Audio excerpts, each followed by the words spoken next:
आप सबके अपने YouTube channel study for all में बहुत बहुत स्वागत है। उम्मीद करता हूँ अच्छे होंगे और पढ़ाई अच्छी चल रही होगी। तो राष्ट्रीय खेल पुरस्कार का पहला टॉपिक आपको बहुत ही अच्छा लगा होगा। ये सेकंड टॉपिक होने वाला है आप सबका। तो देखिएगा, मैंने सोचा था कि जो इस बार रकम बढ़ाए गए हैं तो उस पर मैं सेकंड पार्ट में लास्ट में बताऊंगा। तो देखिएगा, राजीव गांधी खेल रत्न पुरस्कार जो कि खेल जगत का सर्वोच्च पुरस्कार माना जाता है, आपको ही पता है। अच्छा, बात की जाएगी कि इसमें पहले कितने लाख रुपए दिए जाते थे, तो इसमें 7.5 लाख रुपए पहले दिए जाते थे। अब उसको बढ़ाकर कितने कर दिए गए, तो अब 25 लाख रुपए। अच्छा, ये कब किए गए, तो याद रखिएगा, ये इसका जो राष्ट्रीय खेल पुरस्कार जो वितरित किया जाएगा वो कब किया जाएगा, तो 29 अगस्त को किया गया। कब किया गया, 29 अगस्त को किया गया, क्योंकि 29 अगस्त को कौन सा दिवस मनाते हैं हम, तो 29 अगस्त को राष्ट्रीय खेल दिवस मनाते हैं। कि कौन सा दिवस मनाते हैं भैया, राष्ट्रीय खेल दिवस। तो नेशनल स्पोर्ट्स डे कब मनाया जाता है, कई बार मैंने बताया है, तो 29 अगस्त को मनाया जाता है। किसकी याद में मनाया जाता है, तो मेजर ध्यानचंद के याद में मनाया जाता है राष्ट्रीय खेल दिवस, क्योंकि मेजर ध्यानचंद जी का जन्मदिन कब पड़ता है, तो 29 अगस्त को पड़ता है। तो उम्मीद करता हूँ समझ में आया होगा आपको। नेक्स्ट क्वेश्चन की बात की जाए, अब अर्जुन पुरस्कार को भी उसका भी रकम बढ़ाया गया है। तो अर्जुन पुरस्कार पहले कितने लाख रुपए दिए मिलते थे, तो पहले खिलाड़ियों को 5 लाख रुपए दिए जाते थे। अब 5 लाख से बढ़ाकर कितने कर दिए गए, तो वर्तमान में 15 लाख रुपए कर दिए गए। ये कब किया गया, तो 29 अगस्त 2020 को किया गया। कब किया गया भैया, 29 अगस्त 2020 को किया गया। नेक्स्ट क्वेश्चन की बात की जाए कि द्रोणाचार्य पुरस्कार, तो द्रोणाचार्य पुरस्कार आप ध्यान से देखिएगा, द्रोणाचार्य पुरस्कार पहले कितने लाख रुपए दिए जाते थे, तो पहले 5 लाख रुपए दिए जाते थे। अब ध्यान से देखिएगा, द्रोणाचार्य पुरस्कार किसको दिए जाते हैं, तो कोच को दिए जाते हैं। कोच जो ट्रेनिंग कराता है प्लेयर्स को, और क्या कराता है, ट्रेनिंग के साथ साथ वो पूरी तरह से कोच करता है, पर्टिकुलर देखता है कि प्लेयर्स कैसा एक्टिविटी है, कैसे मतलब अवेयर है। ठीक है, ध्यान से देखिएगा। तो इसमें 2 कैटेगरी को रखा गया है द्रोणाचार्य पुरस्कार में। इसमें लाइफ टाइम कैटेगरी रखी गई है और रेगुलर कैटेगरी। तो देखिएगा, पहले 5 लाख रुपए दिए जाते थे द्रोणाचार्य पुरस्कार में खिलाड़ियों को, मतलब कोचों को, जो कोच होते थे उनको 5 लाख रुपए दिए जाते थे। लेकिन लाइफ टाइम कैटेगरी में अब 15 लाख रुपए कर दिए गए हैं और रेगुलर कैटेगरी में अब 10 लाख कर दिए गए हैं। तो द्रोणाचार्य पुरस्कार, एक क्वेश्चन पूछा है किसको दिए जाते हैं, तो ये कोच को दिए जाते हैं। पहले कितने दिए जाते थे, पहले 5 लाख, अब लाइफ टाइम कैटेगरी में 15 लाख दिए जाएंगे और रेगुलर कैटेगरी में तो 10 लाख दिए जाएंगे। तो इसमें कोई समस्या नहीं। नेक्स्ट क्वेश्चन की बात की जाए, ध्यानचंद पुरस्कार। ध्यानचंद पुरस्कार जानते हैं, देखिए यहाँ पे मैंने इसको 2 बार शायद लिख दिया, नहीं, ध्यान से देखिएगा। ध्यानचंद पुरस्कार में रकम के हिसाब से लिखा है कि ध्यानचंद पुरस्कार 5 लाख से बढ़ाकर, पहले 5 लाख दिए जाते थे, अब कितने दिए जाते हैं, तो अब जो दिए जाते हैं अब 15 लाख दिए जाते हैं। कितने दिए जाते हैं भैया, 15 लाख दिए जाते हैं। ध्यान से देखिएगा। तो राष्ट्रीय खेल पुरस्कार, एक क्वेश्चन पूछाएगा कि राष्ट्रीय खेल पुरस्कार जो दिए जाते हैं इसका वितरण कौन किसके द्वारा कराया जाता है, तो राष्ट्रपति के द्वारा इस पुरस्कार को दिया जाता है। तो राष्ट्रीय खेल पुरस्कार का वितरण किसके द्वारा कराया जाता है, तो राष्ट्रपति द्वारा कराया जाता है। ठीक है, तो इतने में कोई समस्या नहीं। तो मेजर ध्यानचंद के नाम से ध्यानचंद पुरस्कार दिया जाता है, जो कि पहले 5 लाख रुपए की राशि दी जाती थी, अब 15 लाख रुपए कर दी गई है, यानी 10 लाख रुपए बढ़ा दिए गए हैं। अच्छा, इस अवार्ड का वितरण किसके द्वारा कराया जाता है, तो राष्ट्रीय खेल पुरस्कार का वितरण राष्ट्रपति द्वारा कराया जाता है। नेक्स्ट क्वेश्चन की बात की जाए कि ध्यानचंद पुरस्कार की शुरुआत कब हुई, तो इसकी शुरुआत हुई 2002 से।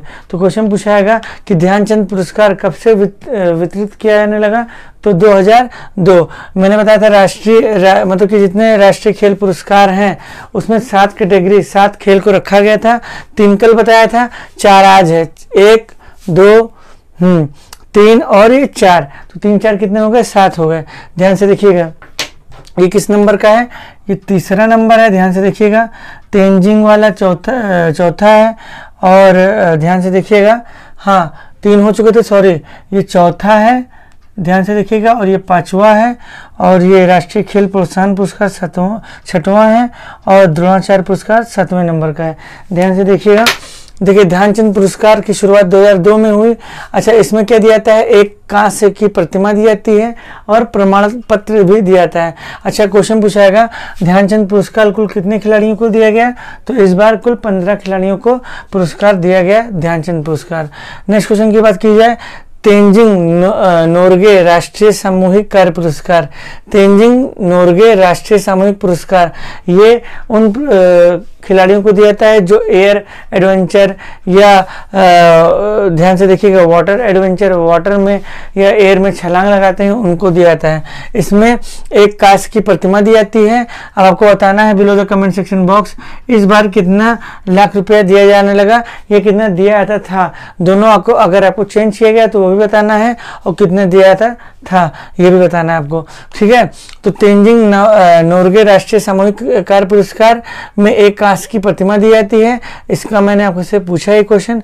अच्छा, पूछा है कि इस बार कुल कितने खिलाड़ियों को तेंजिंग नोर्गे राष्ट्रीय सामूहिक कार्य पुरस्कार दिया गया, तो कुल 8 खिलाड़ियों यानी टोटल 8 स्पोर्ट्स पर्सन को ये पुरस्कार दिया गया, जिसमें से एक आपको बहुत जरूरी है जानना, जिसमें मरणोपरांत किस व्यक्ति को दिया गया, तो श्री मगन बिस्सा को लाइफ टाइम अचीवमेंट अवार्ड दिया गया। तेंजिंग नोर्गे राष्ट्रीय सामूहिक कार्य पुरस्कार का लाइफ टाइम अचीवमेंट अवार्ड दिया गया, जिनका नाम है श्री मगन बिस्सा, याद रखिएगा।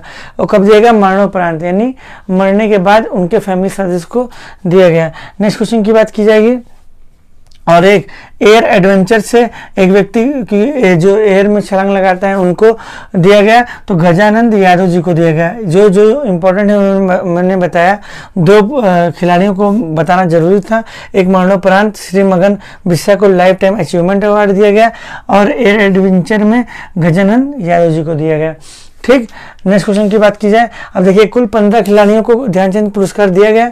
जरूरी नहीं है, इतना कोई नहीं आएगा, जितना इंपॉर्टेंट था वो मैंने, जो आ सकता था वो मैंने लिखा, ठीक है। राष्ट्रीय खेल प्रोत्साहन पुरस्कार कुल इस बार 4 खिलाड़ियों को दिया गया, यानी कुल 4 विजेता थे इस बार के, ठीक है। ये किसी भी संस्था या कंपनी को यह पुरस्कार दिया जाता है जो मोटिवेट करते हैं खेल को, ठीक है। वह संस्था, वह कंपनी जो मोटिवेट करती है स्पोर्ट्स को, उनको दिया जाता है। इस बार मुख्य पूछा है ONGC को दिया गया है, O for oil, N for natural, and G for gas, and C for corporation, ठीक है। तो राष्ट्रीय खेल प्रोत्साहन पुरस्कार उन किसको दिया जाता है, तो किसी भी संस्था या कंपनी को दिया जाता है जो खेल को बहुत आगे बढ़ाती है, बढ़ावा देती है, ठीक है। और इसमें कुल 4 संस्था या कंपनी को दिया गया होगा, जिनमें से एक मैंने बताया ONGC, जो कि बहुत बड़ी संस्था है। 7वां जो कैटेगरी था, द्रोणाचार्य पुरस्कार या कोच को दिया जाता है। मैंने बताया था द्रोणाचार्य पुरस्कार, हाँ कहाँ, ध्यान से देखिएगा, हाँ द्रोणाचार्य पुरस्कार जो किसको दिया जाता है, कोच को। तो देखिएगा कोच को यह पुरस्कार दिया जाता है, जिनमें कुल 13 कोच को यह पुरस्कार दिया गया। ये मोस्ट इंपॉर्टेंट क्वेश्चन है, पूछा है कुल कितने कोच को इस बार का द्रोणाचार्य पुरस्कार दिया गया, तो कुल 13 कोच को यह पुरस्कार दिया गया।